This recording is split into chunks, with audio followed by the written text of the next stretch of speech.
In front of a cabin, Mickey is having a smoke while listening to music.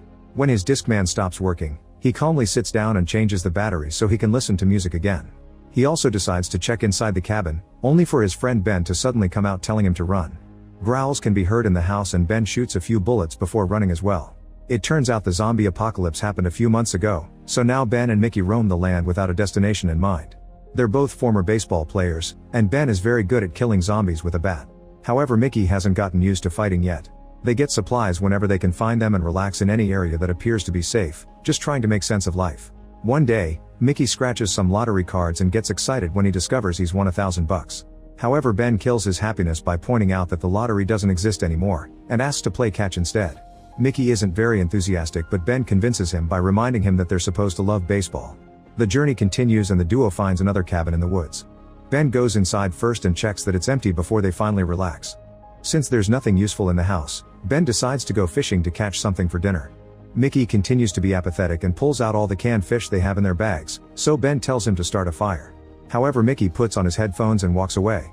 Later, Mickey finds the bodies of a few zombies that Ben just killed and freaks out because he remembers Ben saying that there wouldn't be zombies in the woods. Ben corrects him because he actually said that there would be fewer of them, which so far has been true. After traveling a few more miles, the duo finds an abandoned car.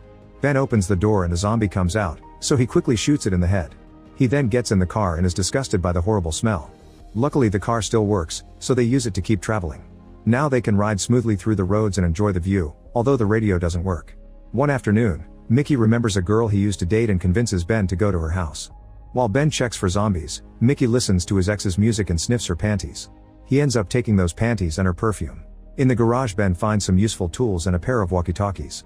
Mickey also finds toothbrushes and they can finally clean their teeth after a long while.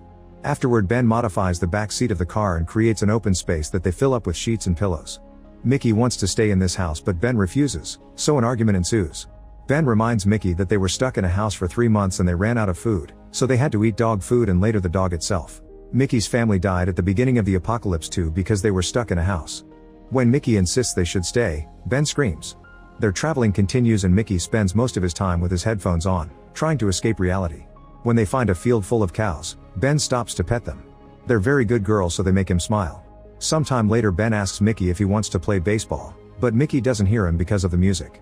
Ben pranks him by startling him from behind pretending to be a zombie and Mickey freaks out, so Ben points out that the headphones are going to get him killed. Then Mickey changes the batteries of the walkie-talkies and gives Ben one so they can test their range. The devices are working fine and while the duo is joking around, they accidentally pick up the signal from another group of survivors. A woman named Annie and a guy called Frank talk about a camp, going grocery shopping, and even watching movies.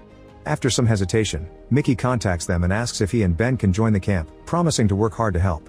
However, he's told that the camp has no vacancies, and that he shouldn't try to find them. Frank also asks him to stay out of their frequency and hangs up. Mickey keeps begging them for help to no avail. Ben doesn't look bothered by this and Mickey finally snaps.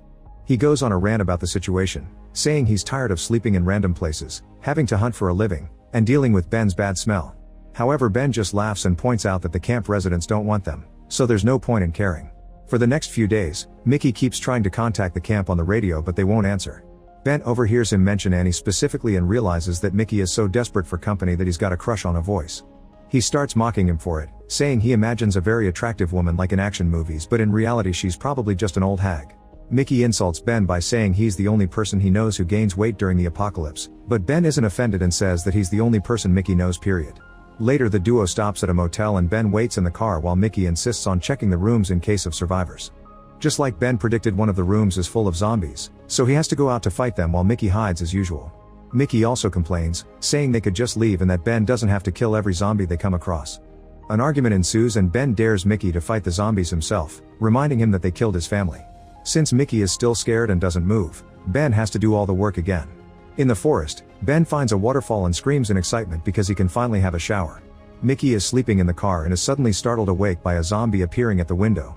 At first he yells for help and grabs the walkie-talkie, hoping to contact Ben.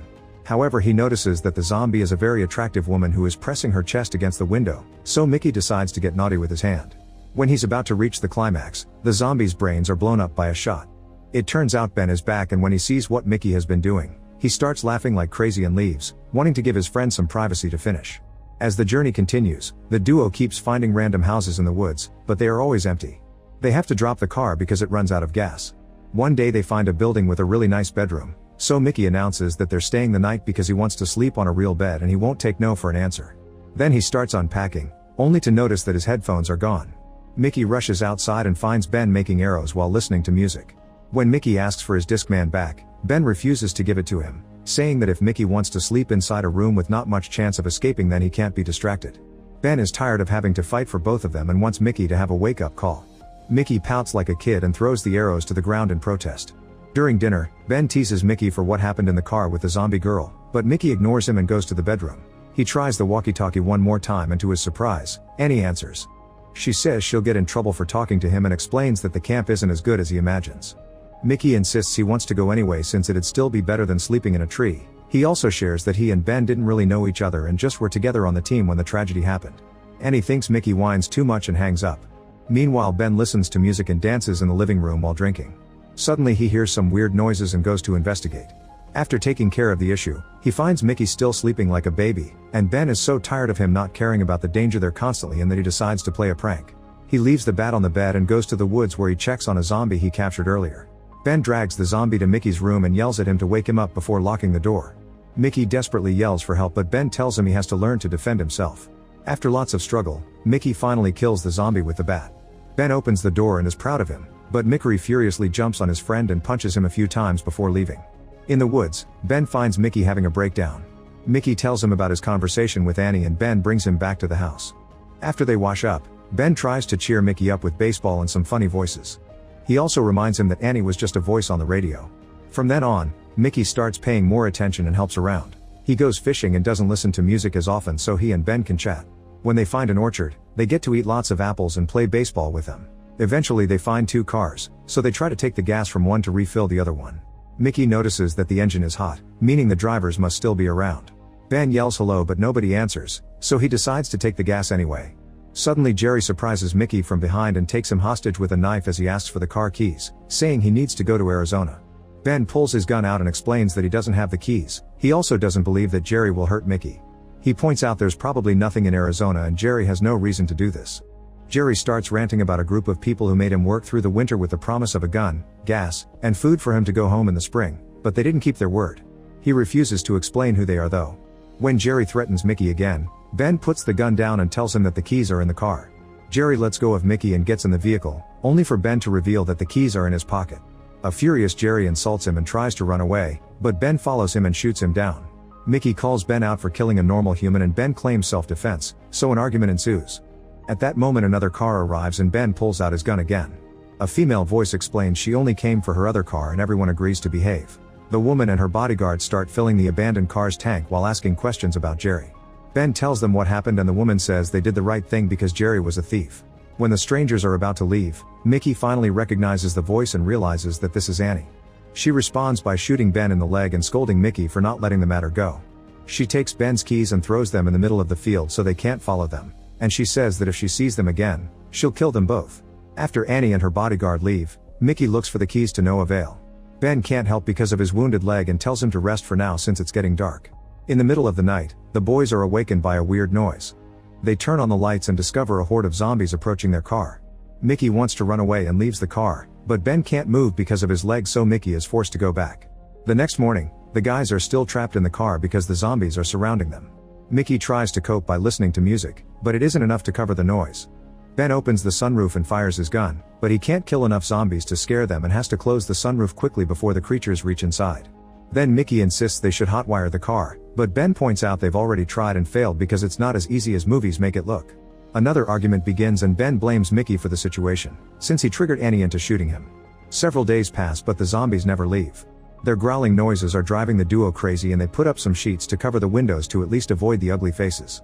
When they run out of water, they start saving the liquid from their canned tuna. With no hope for the future, they decide to get drunk and play road games. Eventually the duo decides that since Mickey got them in this mess, he should go out and find the keys. Choosing to be brave for once, Mickey climbs out of the car through the sunroof and goes to the field to search for the keys. For the next few moments, Ben can do nothing but smoke and wait. Eventually he hears Mickey yelling his name so Ben quickly opens the sunroof for his friend. Unfortunately Mickey reveals that he's been bitten, and both men have a breakdown. Mickey admits he's scared and wonders what to do, but Ben just pulls out his gun and asks him to leave the car. When Mickey refuses to move because he wants a chance, Ben shoots to kill him and yells in grief. Afterward, Ben sends a message to Annie, blaming her for Mickey's death and promising to kill her if he ever finds her. He keeps surviving inside the car for several days and finds it ironic how he went from being stuck in a house for 3 months only to now being stuck in a vehicle. Eventually he gets tired of living like this and decides it's time to try to survive outside again. He puts on Mickey's headphones and walks down the road while a horde of zombies follows him. Make sure to subscribe and turn on notifications so you can watch more videos like this.